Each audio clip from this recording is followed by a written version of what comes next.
Semoga yang subscribe diberikan rezeki melimpah dari jalan tak terduga. Dan yang like komen, dimudahkan jalannya menuju surga di hari akhir nanti. Siapa yang tak mendengar nama Qorun? Dia adalah seorang sosok kaya raya di zaman Nabi Musa yang namanya melegenda hingga sekarang. Kisahnya diabadikan dalam Al-Quran, bahkan menjadi peribahasa atau ungkapan di masyarakat guna menggambarkan seseorang yang mirip dengan tabiatnya atau menisbatkan harta yang ditemukan terpendam dalam tanah sebagai harta Qorun. Qorun adalah miliarder kaya raya yang hidup sejaman dengan Nabi Musa. Saking kaya rayanya, Qorun setiap kali keluar dari rumahnya, ia didampingi dengan 300 pelayan laki-laki dan 300 pelayan perempuan. Qorun juga dikawal oleh 4.000 pengawal yang diiringi 4.000 binatang ternak ditambah 60 ekor unta yang khusus membawa kunci-kunci gudang penyimpanan harta kekayaannya itu. Itu dilakukan semata-mata sebagai bentuk kesombongan bahwa dialah manusia paling kaya, paling terhormat, dan memiliki pengikut setia. Ia merasa lebih mulia dibandingkan Nabi Musa alaihissalam. Orang-orang tentu saja akan penasaran seberapa banyak harta kekayaan Qorun jika pengawal dan pembawa kunci gudang kekayaannya sebanyak itu. Lalu berapa banyakkah harta yang dimiliki Qorun yang disimpan di dalam gudangnya tersebut? Sebelum saya melanjutkan, dimohon untuk menonton video ini sampai selesai supaya tidak ada kesalahpahaman dalam memahami isi cerita, serta mohon bantu channel ini semakin berkembang dengan cara tekan subscribe dan silakan tinggalkan like serta komen positifnya. Semoga dukungan pemirsa Risalah Kehidupan bernilai pahala dan menjadi wasilah dimudahkannya segala urusan pemirsa sekalian. Pemirsa Risalah Kehidupan, di zaman sekarang banyak orang yang mengistilahkan rezeki yang tak terduga dengan istilah harta Qorun. Lalu dari manakah sumber harta kekayaan Qorun yang sangat luar biasa itu? Serta di manakah Qorun dan hartanya ditenggelamkan?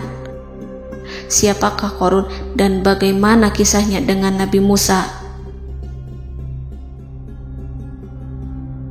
Qorun merupakan kaum Nabi Musa alaihissalam. Disebutkan oleh Ibnu Juraij, nama lengkap Qorun adalah Qorun ibnu Yashar, ibnu Qahis, ibnu Lawi, ibnu Ya'qub. Ia merupakan putra paman atau sepupu Nabi Musa alaihissalam. Pasalnya, Nabi Musa alaihissalam sendiri adalah putra Imran, sedangkan Imran adalah putra Qahis. Dengan kata lain, Qorun masih satu kakek dengan Nabi Musa alaihissalam, yakni kakek Qahis. Ia adalah umat Nabi Musa yang taat. Tidak hanya memiliki banyak harta, Qorun juga termasuk orang yang cerdas dan berilmu. Ia menguasai ilmu duniawi dan ilmu ukhrawi, dan tercatat bahwa Qorun adalah ahli di bidang kimia. Dirinya tercatat sebagai ahli kitab Taurat setelah Nabi Musa. Kepandaian Qorun dalam ilmu agama membuat dirinya sering disebut dengan ilmu nawir, atau orang yang memberi cahaya dan penerangan. Suaranya terkenal merdu dalam membaca kitab Taurat. Selain itu, Qorun juga lihai dalam berbisnis. Ia mengetahui trik investasi yang menguntungkan, serta jalur perdagangan internasional yang strategis di zamannya. Kekayaan Qorun begitu banyak, sebagaimana tercatat dalam surat Al-Qasas ayat 76. Sesungguhnya Qorun termasuk kaum Musa, tetapi dia berlaku aniaya terhadap mereka. Kami menganugerahkan kepadanya perbendaharaan harta yang kunci-kuncinya sungguh berat dipikul oleh sejumlah orang-orang yang kuat. Dalam riwayat Kaisamah disebutkan, kunci gudang kekayaan Qorun dibutuhkan 60 bigol atau sejenis kuda kecil. Ukuran kuncinya sebesar jari, bahannya terbuat dari kulit, dan setiap kunci digunakan untuk satu gudang. Maka keluarlah Qorun kepada kaumnya dalam kemegahannya. Para ulama tafsir menjelaskan Qarun keluar dengan mewah diiringi dengan 300 gadis berbaju merah dan 4.000 kendaraan kuda. Tak heran, iring-iringan Qarun itu mengundang decak kagum mereka yang gandrung terhadap harta kekayaan. Sebagaimana yang terekam dalam ayat Al-Quran, moga-moga kiranya kita mempunyai seperti apa yang telah diberikan kepada Qarun. Sesungguhnya ia benar-benar mempunyai keberuntungan yang besar. Quran Surat Al-Qasas ayat 79. Namun tak sedikit kaumnya yang mengingatkan. Ingatlah ketika kaumnya berkata kepadanya, janganlah engkau terlalu bangga. Sesungguhnya Allah tidak menyukai orang-orang yang terlalu membanggakan diri atau farihin. Ulama menafsirkan istilah farihin di sana juga berarti takabur, zolim, berbuat kerusakan, arogan, dan tak mau bersyukur terhadap nikmat. Qarun dikisahkan memiliki ribuan kuda yang berisikan emas dan perak. Bila keluar rumah, Qarun selalu berpakaian mewah dan dikawal 600 pelayan dan diiringi 4.000 ekor kuda serta 60 ekor unta yang membawa kunci-kunci gudang kekayaannya. Namun, sayangnya Qarun kemudian membangkang pada Nabi Musa dan menjadi pengikut setia Fir'aun. Mengenai dari mana asal-usul kekayaan Qarun, ada beberapa riwayat yang memberitahukan tentang asal-usul kekayaan Qarun. Sumber pertama menyebutkan bahwa jauh sebelum memiliki kekayaan, Qarun hanyalah seorang lelaki miskin yang tidak mampu menafkahi keluarganya. Anaknya sangat banyak. Lalu suatu ketika Qarun datang kepada Nabi Musa. Ia meminta Nabi Musa alaihi salam untuk mendoakannya agar Allah memberikan harta benda yang banyak. Qarun juga meminta Nabi Musa mengajarinya ilmu kimia dan ilmu-ilmu kehidupan lainnya. Qarun dikenal sebagai orang yang soleh dan mengikuti ajaran Ibrahim dengan baik, sehingga tanpa pikir panjang, Nabi Musa alaihi salam menyetujui permintaannya. Allah Subhanahu wa ta'ala mengabulkan doa Nabi Musa. Qarun diberikan kecerdasan luar biasa dan menguasai ilmu yang telah diajarkan kepadanya. Qarun menguasai teori dan praktik pembuatan emas permata dan beragam perhiasan mewah lainnya. Ia juga pakar dalam ilmu arsitektur, rancangan bangunan, penataan kota, dan lain sebagainya. Tidak lama setelah itu, hidupnya berubah. Qarun pun hidup dengan bergelimbang harta. Ribuan gudang yang dimilikinya penuh dengan emas dan perak. Namun, sayangnya, keberuntungan yang didapatkannya membuatnya gelap mata. Qarun mulai hidup dengan penuh pamer, keangkuhan, dan penuh kesombongan. Kekayaan yang diberikan Allah Subhanahu wa ta'ala membuatnya lupa dengan Sang Maha Pemberi. Qarun merasa lebih terhormat dan mulia dibandingkan Nabi Musa. Ia pun akhirnya membelot dan durhaka pada Musa. Ia mengingkari janji-janjinya dulu dan beralih menjadi pengikut Fir'aun yang setia. Loyalitas Qarun terhadap Fir'aun membuatnya diangkat menjadi kepala mandor yang membawahi ribuan pekerja. Dikisahkan bahwa Qarun bersikap semena-mena terhadap para pekerja. Ia tega memotong upah mereka. Ia melakukan korupsi demi membangun istana dan kemegahannya sendiri, dan untuk membangun gudang-gudang penyimpanan harta yang telah ia kumpulkan jauh-jauh hari. Ketika datang perintah zakat, Nabi Musa alaihi salam pergi menemui Qarun dan memerintahnya mengeluarkan zakat sebesar 1 dinar dari setiap 1.000 dinar hartanya, 1 dirham dari setiap 1.000 dirham, 1 kambing dari setiap 1.000 kambing, dan seterusnya. Setelah Qarun menghitung seluruh hartanya, ternyata jumlah zakatnya sangat besar. Kekikirannya pun mulai menghalangi hatinya untuk mengeluarkan zakat. Qarun enggan membayar zakat ketika Nabi Musa alaihissalam menagih zakat yang diperintahkan oleh Allah untuk ditunaikan olehnya.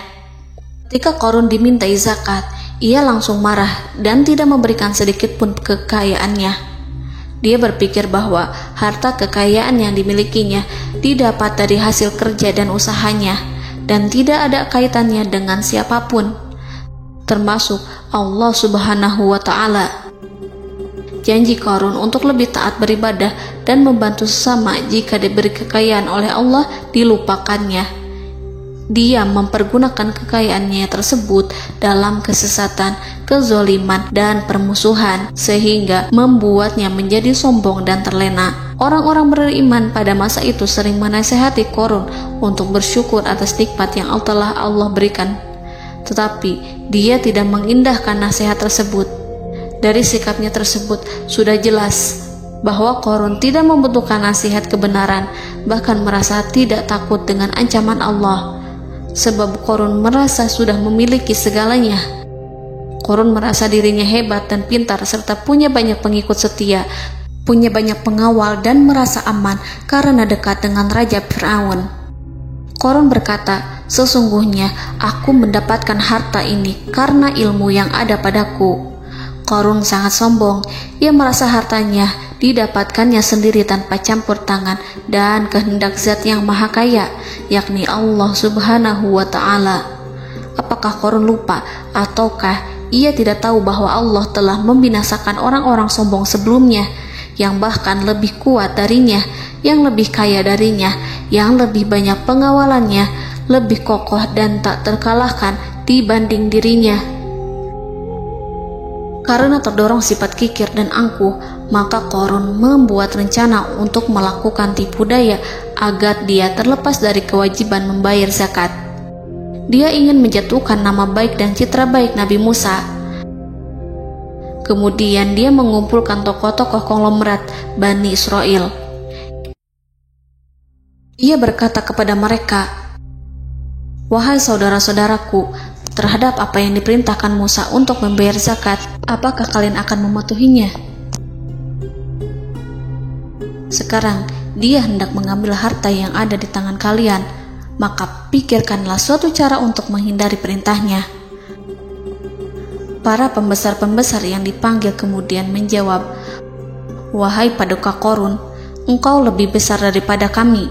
Kami akan melakukan apapun yang kau inginkan." Qarun berkata, "Datangkanlah kepadaku wanita cantik. Aku akan memberinya hadiah besar jika ia berhasil menggoda dan memfitnah Musa." Ketika wanita cantik yang diinginkannya datang, Qarun memberikan kepadanya uang muka sebagai jaminan. Ia akan membayarkan seluruh yang dijanjikannya ketika berhasil menjalankan misinya. Bukan hanya itu, Qarun pun berjanji akan menjadikan wanita ini sebagai istrinya. Keesokan harinya, Qarun mengumpulkan Bani Israel. Setelah itu, Qarun menghadap kepada Nabi Musa seraya berkata, "Orang-orang menanti kedatangan Anda, sampaikanlah saran dan nasihat kepada mereka." Nabi Musa kemudian keluar dari rumahnya. Ia mulai menyampaikan nasihat pada umatnya. Di antara nasihatnya, beliau berkata, "Barang siapa yang mencuri, aku akan memotong tangannya.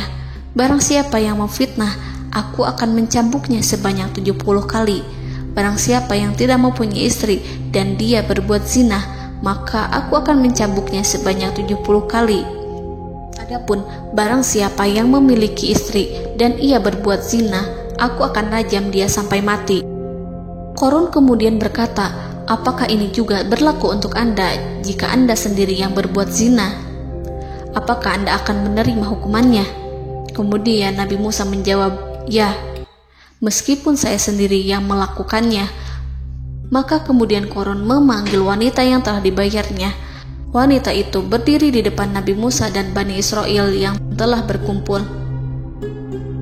mengaku sedang hamil karena berhubungan badan dengan Nabi Musa. Maka marahlah Nabi Musa atas fitnah kejam yang diarahkan kepadanya.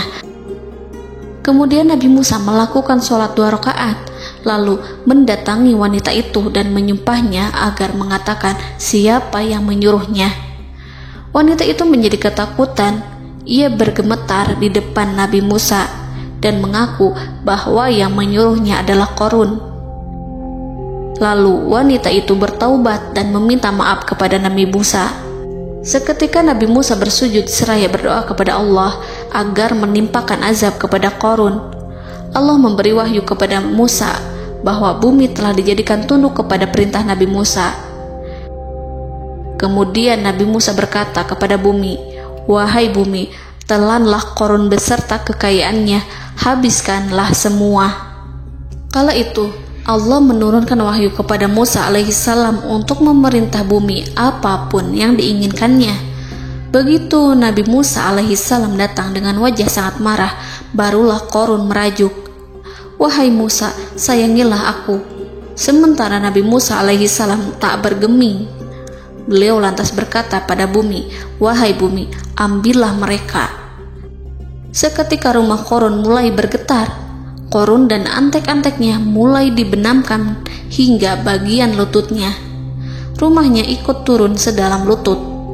Qarun kembali merajuk, "Sayangilah aku Musa." Rumahnya kembali berguncang. Kini Qarun dan kawan-kawannya kembali terbenam hingga pusar. Demikian pula rumahnya. Qarun terus merajuk, "Wahai Musa, sayangilah aku." Sementara Nabi Musa alaihissalam kembali meminta bumi, "Wahai bumi, ambillah mereka." Rumah Qarun berguncang lagi, sementara Qarun dan kawan-kawannya terus terbenam hingga bagian tenggorokannya. Demikian pula rumahnya. Qarun lagi-lagi menjerit, "Wahai Musa, sayangilah aku." Namun Nabi Musa alaihissalam tak bergeming. Beliau terus meminta bumi menelannya, hingga akhirnya Qarun dan kawan-kawannya hilang seluruhnya ditelan bumi. Tak lama setelah itu Allah berkata, "Wahai Musa, apa yang membuatmu bersikap demikian? Padahal demi kemuliaanku, andai dia Qarun berdoa kepadaku, niscaya aku akan rahmati. Maka kami benamkan dia beserta rumahnya ke dalam bumi, maka tidak ada baginya satu golongan pun yang akan menolongnya selain Allah. Dan dia tidak termasuk orang-orang yang dapat membela diri." Quran Surat Al-Qasas ayat 81. Lalu di manakah lokasi ditenggelamkannya Qarun beserta harta bendanya? Konon berdasarkan kepercayaan beberapa masyarakat setempat, Qarun ditenggelamkan di sekitar sungai atau danau Moris yang terkenal di kota Payom, negara Mesir. Qarun konon mendirikan istana dan di tempat itu pula ia ditenggelamkan. Dahulu, Qarun berkeinginan membangun sebuah istana, namun tidak diizinkan oleh Fir'aun jika istana itu dibangun di samping istana Fir'aun. Terlebih, Qarun juga tidak ingin membangun istana di tengah pemukiman Bani Israel yang terletak di tanah Jasan. Fir'aun pun memberikan tanah di wilayah Fayom.